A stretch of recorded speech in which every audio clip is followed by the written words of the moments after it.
Hi there and welcome back. I'm Steph from Let's Homestead Instead. I thought I'd show you my little routine every week, every Tuesday. This is what I do.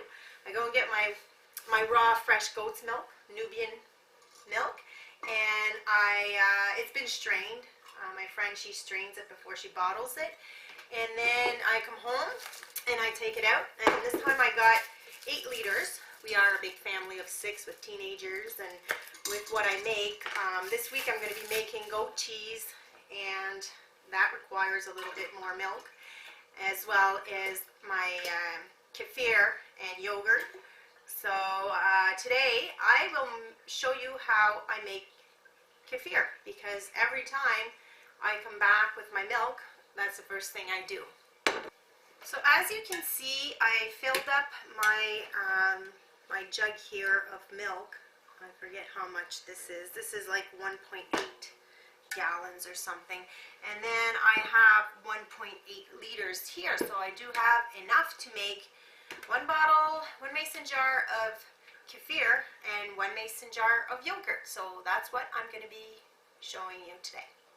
Okay, so I'm just going to explain something to you quickly before I get started with heating the milk on the stove. You can always use your last batch, which I do have of kefir. However, I use my last grains that I usually keep in a smaller little glass jar of the grains that I use to make the kefir. Now, there's no grains in there. It's been strained. It's a drinkable type of yogurt or milk product called kefir. And so I can't reuse it to make my other batch. I'm going to actually have to use a little sachet that I bought at a health food store. Now for the yogurt, I'm also going to use a small little package that I bought at the health food store, because I'm out of yogurt. I mean, this is Lily's favorite yogurt in the world, she says, and she ate it to the last drop last week, so I have none left. So just so you know though, you can go on and on with reusing your grains from the kefir, or your like 3 tablespoons for 4 cups of milk of your previous yogurt batch. So that's really important for you to know. And also, when you're straining, once your kefir has been sitting out on you have to put it on the counter or in a warm enough place for about, I would say, at least 24 hours. That's what I do. Sometimes I even let it go a little longer to just get a little bit more of that sour taste. And it's not sour, it's actually a sour sweet taste. It really tastes good. Once your kefir has been sitting out for at least 24 hours, you need to strain it. You're going to strain it into your mason jar. So say this is my batch, into a plastic strainer. Now, I know I'm not big on plastic. I usually use the metal ones. However, kefir is very acidic, so it's going to pull the metals into your kefir drink. So I would recommend that you use, for this type of drink, because of the acidity, the plastic strainer. Okay, so that being said, let's get started with making our kefir. Okay, so you are going to need a thermometer, whether it's a candy thermometer, candy making thermometer, or a digital for different purposes such as I have here. And of course you're going to need I'm using goat's milk. You can also use cow's milk. And now I want to talk to you a little bit about why we do raw. As you've seen from previous videos, I'm very big on raw living foods, except for meat, of course. We do eat meat. We enjoy actually different varieties of meat, but we cook our meat. But when it comes to fruits and vegetables, we cook some, we steam some, but we will prefer to eat them raw or fermented. And the probiotics that you will find in raw milk, or making raw milk yogurt, are phenomenal, are so good for your health. And I invite you to do your research on that. Go to rawmilk.com and find out find out why you should or could do raw versus pasteurized milk. Okay, so that being said, I'm not going to be heating my milk too high, just to about 100. And you can only do this with raw, fresh milk. If you're doing fresh store-bought, whether organic or whatnot, you're going to need to heat it to about 180 degrees in order to make this yogurt. But because I'm using raw, fresh goat's milk, I'm only going to heat it up to 100.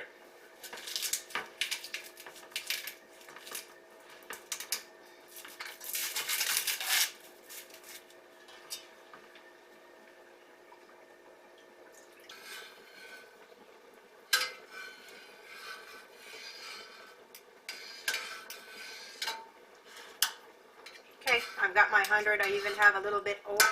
So now I'm going to be adding the yogurt cultures.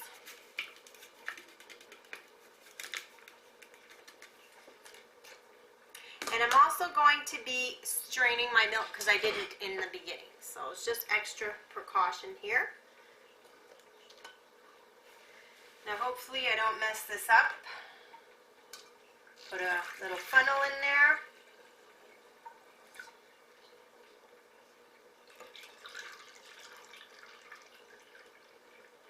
And you want to make sure that it's just slightly under 100 degrees in order to fill your jars so that you're not killing the good microbes. I mean the good bacteria. I have my kefir culture in here, as you can see, and I even stuck the label on it so I know the difference between both of them.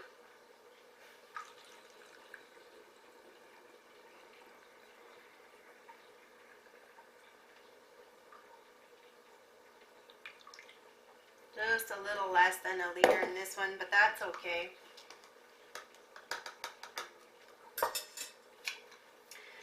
All right, you can even shake it up a little bit. Make sure that it all gets turned in there.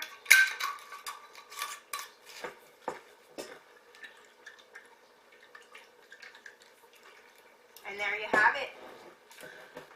Now remember, you can always save the grains of your kefir once you've strained them in your plastic strainer so that you don't get any metal, so it doesn't pull the metal taste or metal residue into your kefir when you're straining it.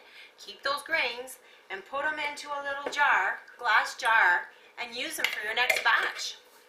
And keep at least 3 tablespoons of the yogurt to make your next batch of yogurt as well. So the kefir is going to stay right here out on the counter because it doesn't need as much heat for it to for the cultures to turn it into a drinkable beverage. And that's going to stay out here for 24 hours. And then over here where I have, we always have a big pot of broth, bone broth going on our wood stove here. I put the yogurt right here on the wood pile. Of course, when we put wood in the fire, we have to move it, but there's enough heat that comes off of the wood stove for the cultures to go to work and it's going to give a thicker yogurt than it would if I was to just leave it out on the counter. And if I want it even thicker, then I'm going to strain it in a cheesecloth, and it's going to give me a type of a thicker yogurt.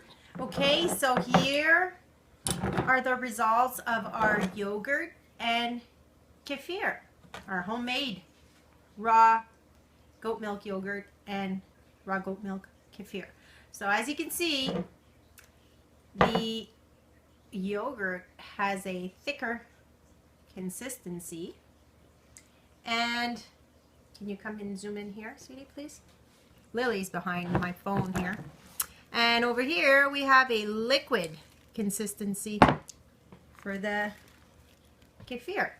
So now I'm going to show you the yogurt basically is ready. All it needs to do is it just needs to go into the fridge. And now I'm going to be straining the kefir, and I'm going to show you the grains.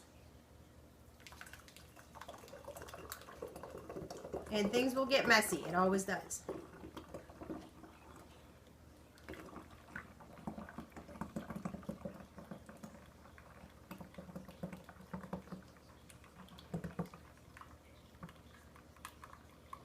Actually, not so bad this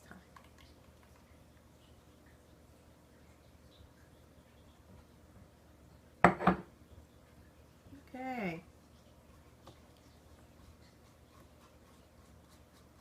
Not too many grains, and it's probably because my strainer, but there's some grains in there. Okay? And I'm going to be saving these for my next batch.